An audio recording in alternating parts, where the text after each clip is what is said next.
Welcome to Rolls and Lols, the Hume podcast. For those of you who don't know Hume a quick overview: we are a recruitment training business. Founded and run by two recruiters, myself and Laura, who've been recruiting for over 30 years. We're super passionate about the industry. We teach recruiters, agency owners all across Australia, New Zealand, and hopefully one day the world, because we're planning on taking it over. Over to Laura. My name is Laura, co-founder of Humescope. We're going to be running this podcast weekly. The aim is just to give you little bits of advice, tips, tricks, all related to the recruitment industry, and hopefully some laughs along the way too. Thanks so much for listening, guys. If you'd like more info, go to humescope.com.au. Hope you enjoyed the episode. Please give it a like, give it a follow, give it a share, send us a message, and spread the love and word. Hope you enjoy the episode. Thanks, guys. Welcome. Yay! I'm really excited about this episode. So thank you for listening, team, whoever's listening. If it's just Laura's mum and my mum, thanks for listening. At this point, I think it is. We might have like one other person that we're listening to all of our. That's you. We appreciate it.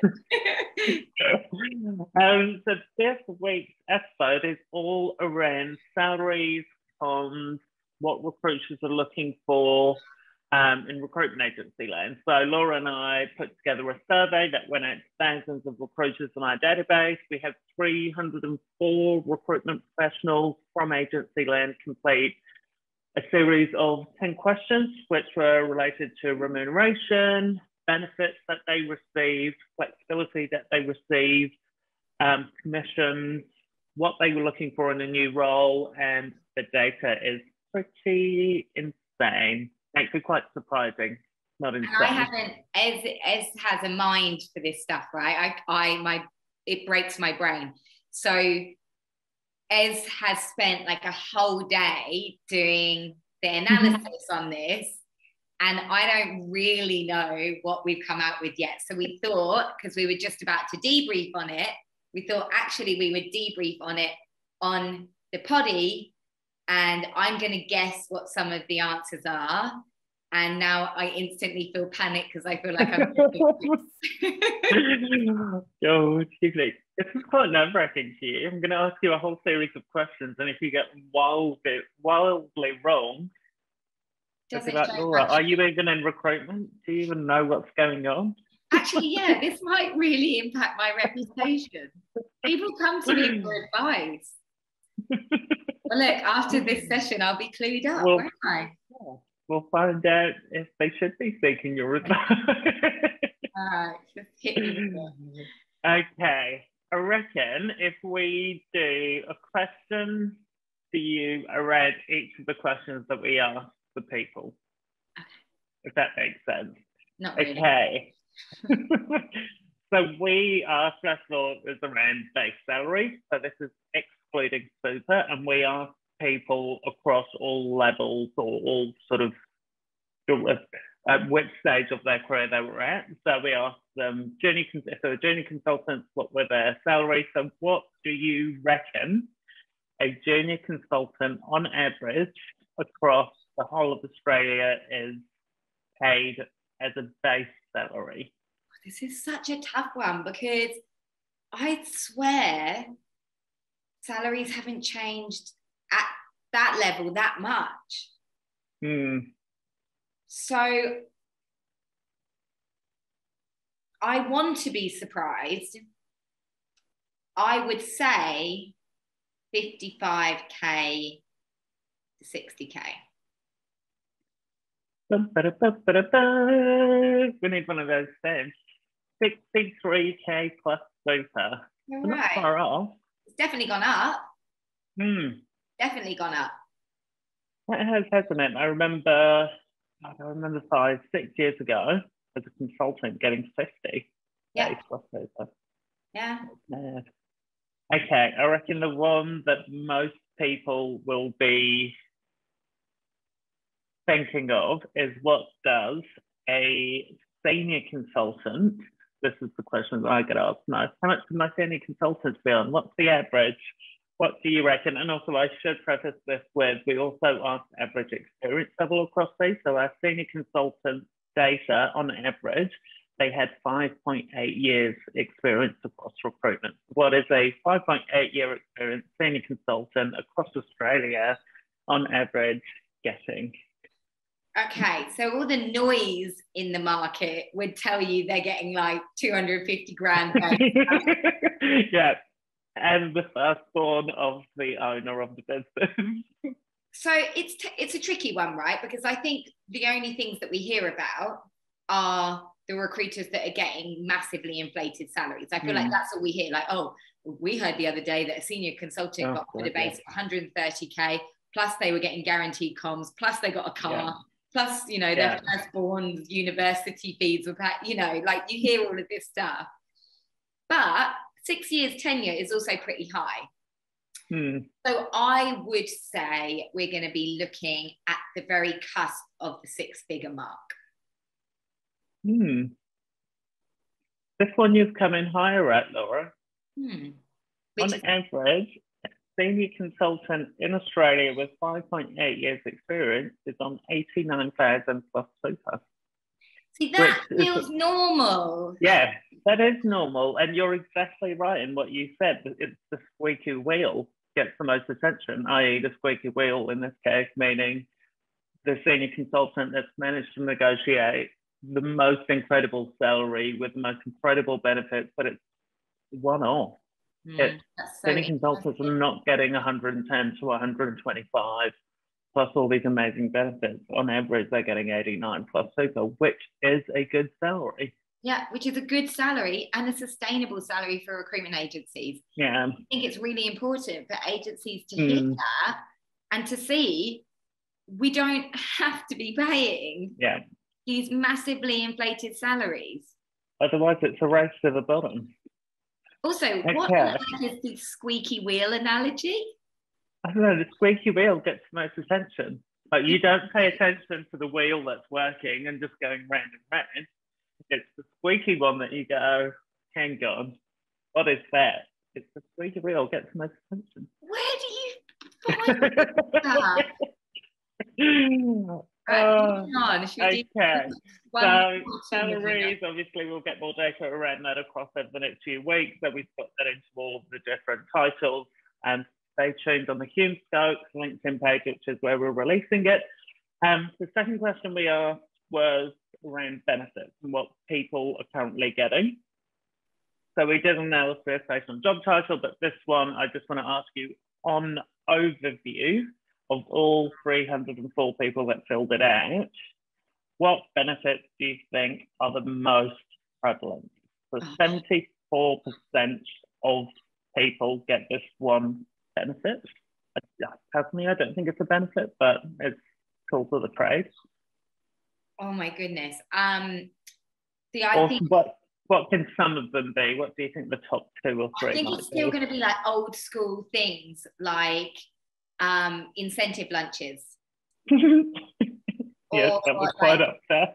Company annual holiday. And I say old school, but you know what I mean? Like how we always incentivize recruiters is with parties. So I would say that is still really prominent. It's definitely up there, and you're right. Now, second question we asked people was, what were they actually looking for in a move? And it's quite interesting that company incentives, company away trips was completely bottom of the list for what people were actually looking for. What do you think the most prevalent thing that people were looking for in a move was across all 304 people? So if they move, this would be one of their priorities that they'd want to benefit. 52% of people said they wanted this.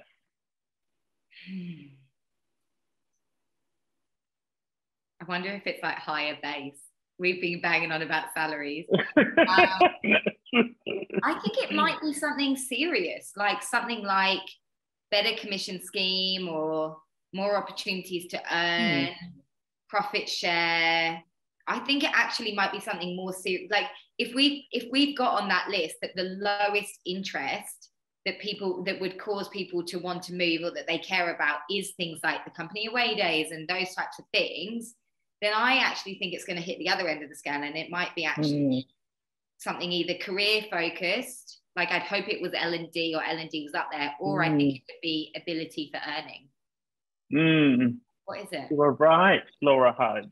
So on the bottom end of what people are looking for, only 4% of our 304 results were interested in high billers lunches, end of year, company away days, company holidays. No one cares about that from our findings. What they do care about, you're spot on, Laura Hope, equity and share plans. And there's quite a few up there as well. Training and development, thankfully, is up there because people are looking at 40% of people.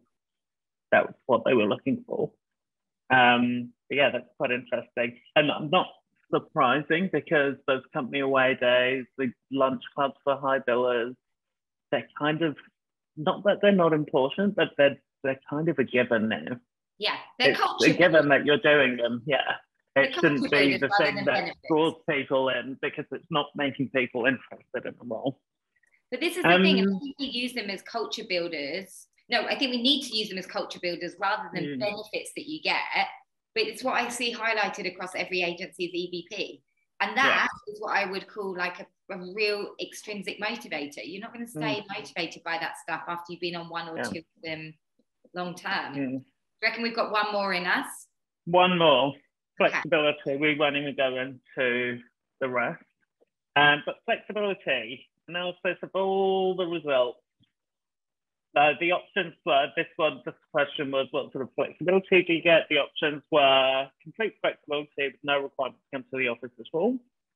Flexible with required days from office, which were 2 days. The other one was flexible with 3 days from office, flexible with 4 days from office. And then the last one was required to come into the office 5 days a week unless I asked for permission. Which one do you think was the highest sense of people?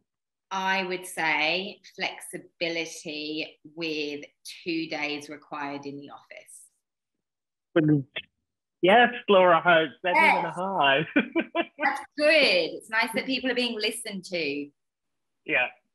You know what? These results are so interesting. And we've broken it down into analysis on just senior consultants, analysis on just juniors, team leaders, directors, GM, and exactly broken all of that down into what those people are looking for, what they're on, etc. So I think it will be really, really beneficial, not only agency owners, but recruiters at all levels to see and benchmark what they're currently on, because it's not what everyone's telling you. And I would not listen to the rec to rec with regards to, we can get you another 40K. Yes, we probably can.